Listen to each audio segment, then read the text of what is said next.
that struck me, and particularly on the answers on Cuba and digging himself a deeper hole, is that Bernie Sanders is just this bulldozer who just... He's like a fortress. Like fortress. Mount Bernie.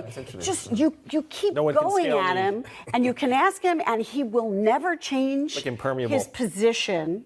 Keep coming at me because those are good. Those are good. You just. I've been there. You're on stage, and he has a force field, and everything you say to him, it's like, let me be clear. I'm going to talk about what I'm going to talk about. It's going to have some relationship. But that was what was so you asked me. But it is not really going to be what you'd asked me about, and it's going to now go into a Bernieism. And then afterwards, you're like, okay, what just happened? No. But that was no way to get him off of it. So when it's a question about Cuba, right, he will continue to give that answer that he gave to you. That he'll give it again tonight, and then he'll dig himself a deeper hole. And he did it in our town hall. But it is interesting that people are focusing on what he said about Castro in the 1980s. Michael Bloomberg, a couple of weeks ago, said that the dictator of China is not a dictator. Right, exactly. And nobody seems to have Bernie picked up on that. Yeah, but look, Jess is right that the Republicans and Donald Trump are going to make this same case against any Democratic candidate. But it's easier to make when that Democratic candidate embraces the title of socialist and doesn't refute it. And the truth of the matter is, Bernie Sanders is not a socialist. I mean, if you look it up in the dictionary, he's not calling for,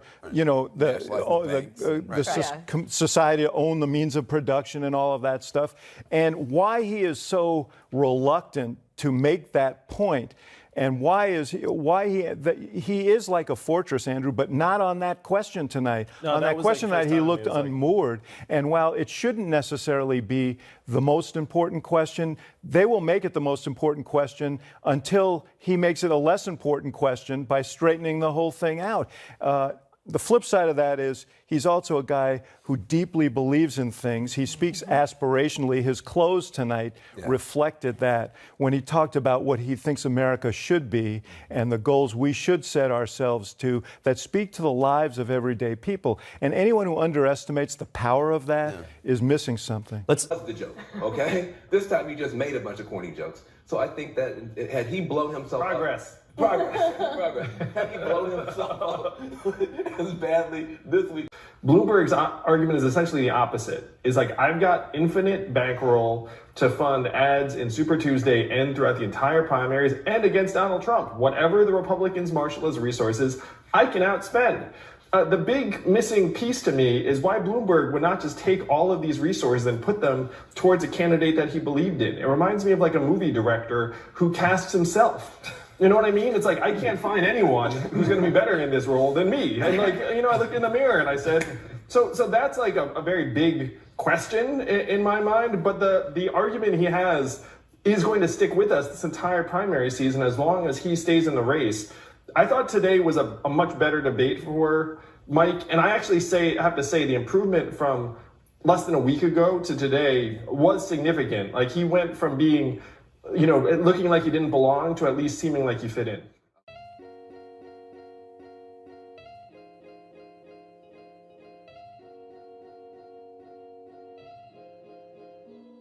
I think we're talking about Matt. Mr. Sanders. Let's talk about it. Can I say something? Look, first of all, Bernie, let me go. Tom, I think she was talking about my plan, not yours. I think we were talking about math, and it doesn't take 2 hours to do the math. Because let's talk about what it adds up to. But we don't. Let's talk about math indeed. Okay, so here's the math. No, here's the math. Excuse me, can I respond to the doing nothing is what will happen. Senator Sanders, you're allowed a quick response, and we would like to allow you to begin. Moderator, guys. Senator Sanders? Moderator, is it my turn?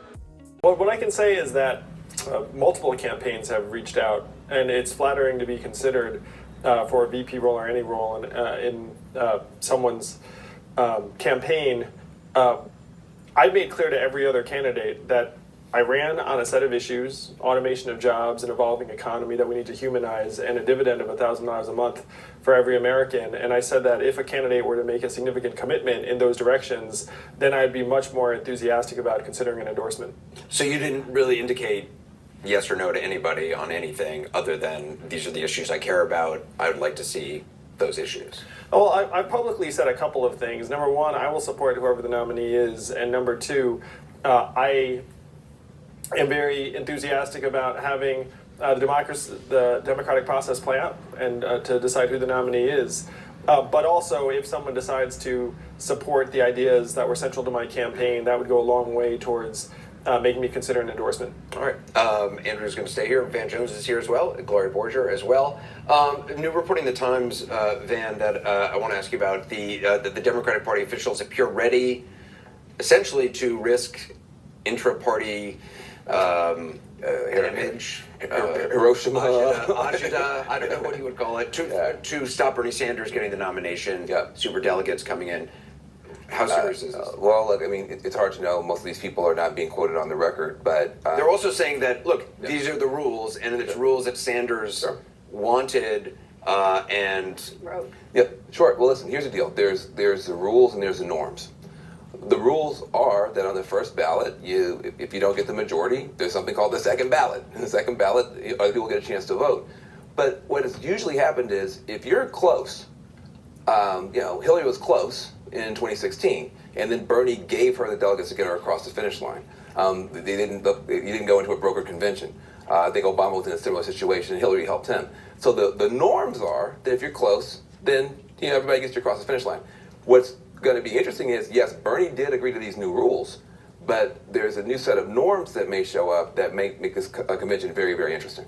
Gloria, I mean, if Senator Sanders has a leading plurality of delegates going to the convention, the nomination goes to someone else. I mean, I guess it depends how close they were and how close is close. But, I mean, doesn't the Democratic Party risk alienating all his supporters who could very well, just say, I'm staying home?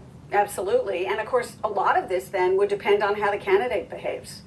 If the candidate says, for the good of the country, and Bernie Sanders, by the way, I don't know if it would be Bernie Sanders doing this, or would it be Joe Biden doing this, or would it be Bloomberg doing this, but Bernie Sanders has publicly said he's going to support the Democratic nominee, period, because beating Donald Trump is more important. But it does depend on what the candidate does. So Bernie Sanders, say it is Sanders, and he were to say to his folks, you've got to do this. This is for the good of the country. He can't make them go out and vote, and I think that would be a real worry.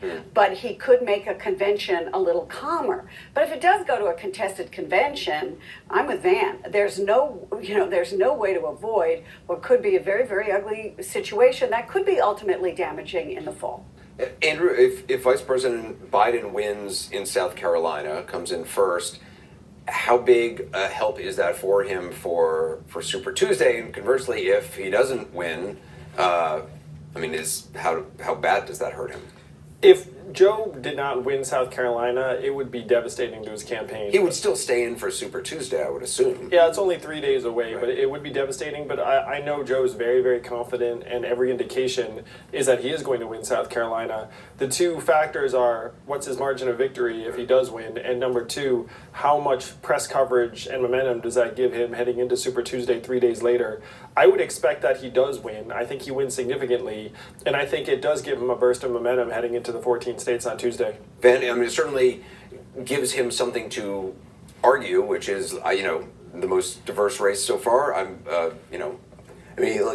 He's done this rope-a-dope strategy. I'm just going to get beat up in all these other states, but in South Carolina, I'm going to show you what I'm made of. And so if it comes true and he does great and he wins by 10 points, it can't help but give him a little bit of a boost. Is it really a rope-a-dope strategy? He's just laying there getting beat up, man. But wasn't that to let the other guy get tired out? Well, that's why I'm like, listen, I'm doing the best that I can. Nobody can figure out this guy's strategy until now, so hopefully he wins South Carolina. The closest thing to the rope-a-dope was when he said at the New Hampshire debate, he's like, I'm probably going to lose here, too.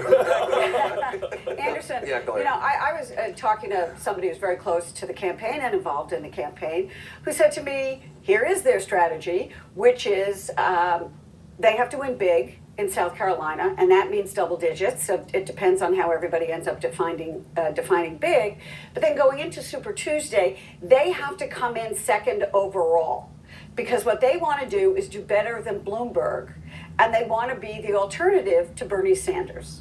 And they figure out that is a way to do it. They believe they could win a couple of states, maybe Alabama, maybe North Carolina, who knows? But they have no money Anderson. I mean, no money, and they're hoping that the momentum they would get out of a win in South Carolina would also come with a lot of money attached to it. But don't forget, Bloomberg has unlimited money, and Bernie Sanders does too. Yeah. Gloria Borgia, thank you. Van Jones, Andrew Yang, thanks very much. Coming up more on South Carolina next, and joining us, one of the state's and the country's most influential lawmakers, House Majority Whip James Clyburn. I really miss Andrew Yang right now. Come on, everyone is missing him. I mean, when you watch those candidates just talk over each other and you can barely hear anyone, oh, that's horrible. Like Bernie and Buttigieg, what are they doing? I mean, could have had Andrew Yang, right? That's so ridiculous. I mean, okay. Let me know what you think, and please leave your comment below. Thanks.